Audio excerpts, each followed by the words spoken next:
अस्सलामुअलैकुम, मैं हूं आरिफ सैयद और मेरे साथ है तौसीफ सैयद। आज दोबारा आए हैं हम हाजी फतलुल्लाह उर्फ़े दूधाधारी साहब पीर के आस्थाने पे। और देखिए, हम आपको कुछ नायाब चीज़ें दिखाने जा रहे हैं। तो मेरे साथ तौसीफ सैयद आपको दिखाने की कोशिश करेंगे। ये आनंद की सबसे पुरानी ईदगाह है।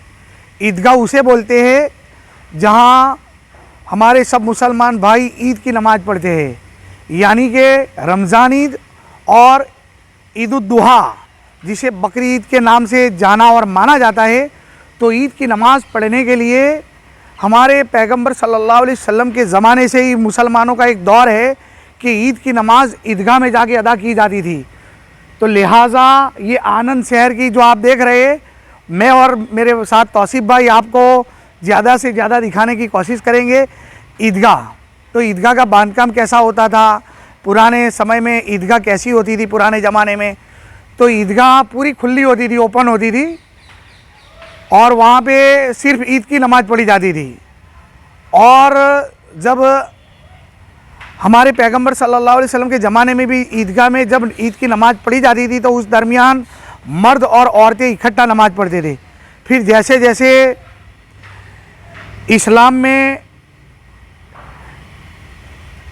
जैसे जैसे फ़िका हनफिया के अंदर फ़िका जाफरिया, फ़िका साफ़ियाई, हम्बली और मालिकी, तो इसके तहत फिर क्या हुआ कि ईदगाह के अंदर औरतों को मनाही कर दी गई। और यहाँ ईद की जब नमाज़ होती है तो मर्द हजरात आते हैं, यानी कि पूरे आनंद के लोग यहाँ पर ईद की नमाज़, और ईद की नमाज़ ईदगाह में पढ़ना सुन्नत है। और आप जो ये मज़ार देख रहे हैं, ये जमाल शाह और कमाल शाह, यहाँ दो हजरात, दो बुज़ुर्ग यहाँ के अंदर दफन है, जिनका नाम जमाल शाह और कमाल शाह है। और इनका जब ऐसा है कि ये हजरात कहाँ से आए, और तो इसके लिए हमारे पास हमारे साथ ये खड़े हुए यूसुफ भाई, इनसे हम सवाल करेंगे। अस्सलाम वालेकुम। वालेकुम सलाम वरहमतुल्लाह बरकातुहू। जिस तरह आपने हमें दूधाधारी साहब बाबा की सवाना हयात दिखाई, इस तरह ये जमाल शाह और कमाल शाह के बारे में आप क्या कहना चाहेंगे? ये जमाल शाह कमाल शाह अल्लाह के वली है, और कब आए थे वो किसी को पता नहीं। और जो मज़ार दो है उसमें से आज तक पता नहीं चला कि कमाल शाह बाबा कौन है और जमाल शाह बाबा कौन है। ये आज तक किसी को पता नहीं चला, हमारे बाप दादा को भी पता नहीं चला। इसलिए दोनों को चाहते हैं कि भाई कमाल शाह जमाल शाह बाबा के पास दुआ मांग लो, अल्लाह दुआ को कबूल अता फरमाएगा। तो ये जो इनकी कब्र मुबारक ये मज़ार के अंदर है, ये मज़ार शरीफ के अंदर है। कमाल शाह जमाल शाह वो आपको बताने के लिए ले जा रहे हैं। हाँ, तो लिहाजा मैं दूसरी आपको एक बात कर रहा था कि जो दूधाधारी साहब पीर है, इनके साथ ही आए थे। हाँ, अल्लाह के वली जो दूधाधारी शाह पीर दादा फतलुल्लाह शाह के साथ ही में ही आए थे वो, लेकिन वो कहाँ से आए थे वो किसी को आज तक पता नहीं। और दो भाई है वो, कमाल शाह जमाल शाह, लेकिन अभी पता नहीं चलता कि जमाल शाह कौन है और कमाल शाह कौन है। हाँ, तो लिहाजा इनका कहना ऐसा है, यूसुफ भाई का जो खादिम भी है यहाँ के, ये ऐसा दिखा रहे हैं कि जमाल शाह और कमाल शाह ये दो कब्र है इनकी। तो ये कमाल शाह की कब्र कौन सी है और जमाल शाह की कब्र कौन सी है, ये नहीं बता पा रहे, यानी कि इनके पूर्वजों को भी ये नहीं मालूम। तो ये सिलसिला मदारिया से निस्बत रखते हैं कि इनके सिलसिले के बारे में भी आपको नहीं पता? नहीं, सिलसिले के बारे में भी उनका पता नहीं है, वो कौन से सिलसिले से आते हैं वो आज तक किसी को पता नहीं। सिर्फ अल्लाह के वली दूधाधारी शाह पीर का पता है, वो स्टोरी मैंने आपके सामने बताई हुई थी।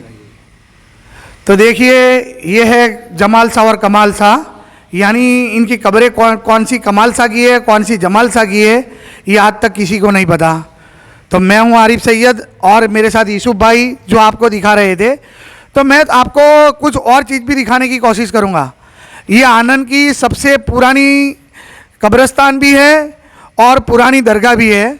आनंद के अंदर जो वली कामिल है ये दूधाधारी शाह पीर है, और ये जमाल शाह कमाल शाह, फिर दूसरा कोई वली कामिल आनंद के अंदर कोई नहीं है, सिर्फ यही है। सिर्फ यही है और कोई नहीं है। और यहाँ पर जब उर्स होता है, हाँ, तो नियाज खिलाई जाती है। हाँ, यहाँ पे उर्स होता है। दादा का 13वें चांद संदल होता है, संदल शरीफ। 14वें चांद रात को खीर का प्रोग्राम होता है, और 15वें चांद बड़ी नियाज हलीम की रखी जाती है। 80 देग चढ़ाते हैं और सबको आके यहाँ पे नियाज का लुत्फ़ लेते हैं। तो देखिए, ये पंडाल के अंदर ही नियाज तकसीम की जाती है, यहाँ पर लंगर भी चलता है। तो लिहाजा 15वां चांद साबान में यहाँ पर नियत तकसीम होती है। मैं आपको आनंद का ये पुराना कब्रिस्तान है ये दिखाने की कोशिश कर रहा हूँ, लिहाजा आप यहाँ की कब्रें देखें। बहुत पुरानी पुरानी कब्रें हैं, इससे ही पता चल जाएगा कि ये बहुत पुराना कब्रिस्तान है। ये जब आनंद की शुरुआत हुई, जब आनंद बना, जिसे मिल्क सिटी के नाम से भी जाना और माना जाता है, तो ये देखिए पुरानी कब्रें, इस प्रकार पुरानी कब्रें बनाई जाती थी। और ये हमारे दीवान भाई लोगों की कब्रें हैं, ये इनकी ख़ानदानी कब्रें हैं। तो यहाँ पे सब कब्रें जो दीवान भाइयों की है कि फिर दूसरों की भी ऐसी पुरानी है? दूसरों को भी पुरानी है। यहाँ पे खलीफा भी है, औरा कौम भी है। उसके बाद में समझ लो कि भाई आम पब्लिक जो दुनिया अलग अलग से है, सबकी कब्रें यहाँ पे है। यानी कि यहाँ पे भाग पाड़े गए हैं कि ये दीवानों की यहाँ पे, फिर ये दूसरी कौम, ऐसा है कि फिर सबको सब एक साथ दफन कर किया जाता है? ना, एक साथ सबको दफन किया जाता है। यहाँ पे ऐसा कोई ये नहीं है कि यहाँ ही दीवान दफन हो और ना हो, ऐसा कोई बात नहीं है। जहाँ जगह दिखी वहाँ पे किसी को भी दफन कर सकते हैं। ठीक है, तो देखिए यहाँ पे कब्रिस्तान के अंदर जो दुरूद शरीफ पढ़ा जाता है उसको भी बार बार के दिखाया गया है। और यहाँ पे सब चीज़ें हैं, जैसे कब्रिस्तान है तो यहाँ पर सुकून है। पूरे इंसान पूरी ज़िंदगी कमाने में लगा देता है, और मैं कि ये बना लूँ, वो बना लूँ, बिल्डिंगें बना लूँ, इतनी प्रॉपर्टी बसा लूँ, मगर जब इंसान को जाना है तो इसी कब्र में जाना है। और यहाँ कोई पैर रख के भी चला जाए मगर वो ये नहीं कह सकता। तो इसीलिए मौला अली जब कब्रिस्तान से गुजरे, उन्होंने एक तो कहा, कब्रों वालों को सलाम किया, और फिर कहा, कब्रों वालों, तुम्हारी औरतें जो तुमने पीछे छोड़ी थी उन्होंने नई शादी करके नए शौहर खरीद लिए, तुम्हारी औलाद ने तुम्हारी मिल्कत आपस में तकसीम कर ली है। यानी कि इस दुनिया से तुमने जो कुछ कमाया वो भी तेरे साथ नहीं आया सिवाय तेरे अमाल के।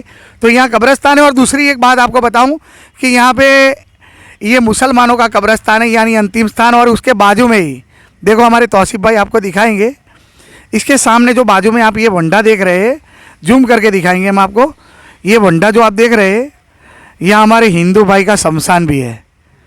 तो यहाँ पे दो मजहब के लोगों का अंतिम स्थान है। इसके पीछे क्रिश्चियन है। और उसके पीछे जो हमें यूसुफ भाई दिखा रहे हैं कि ये जो हमारे पीछे जो आप देख रहे हैं, उसके पीछे ख्रिस्ती लोगों का यानी कि कब्रिस्तान है। यानी कि 3 कौम का ये अंतिम स्थान अभी चालू ही है।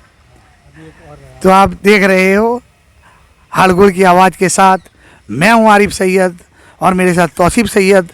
खूब इस वीडियो को शेयर कीजिए और सब्सक्राइब कीजिए। अस्सलामु अलैकुम।